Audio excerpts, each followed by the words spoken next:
Lajm i mirë për Shqipërinë pasi zyra e Bashkimit Evropian në Tiranë njoftoi dhënie në kuadrin disbursues të një pakete financiare prej 100 milionë eurosh për Shqipërinë. Këto para jepen në kuadër të planit të rritjes së Bashkimit Evropian. Financimi synon të mbështesë reformat kyçe lidhur me procesin e integrimit evropian të vendit, si dhe të përmirësojë infrastrukturën kombëtare.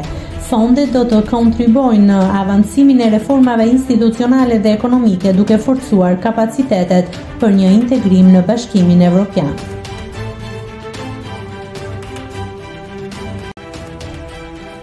Nëse klikoni mbi butonin subscribe, do t'ju shfaqen të gjitha publikimet tona. Ju ftoj t'i bëni subscribe kanalit, të pëlqeni videot dhe të lini komentin tuaj.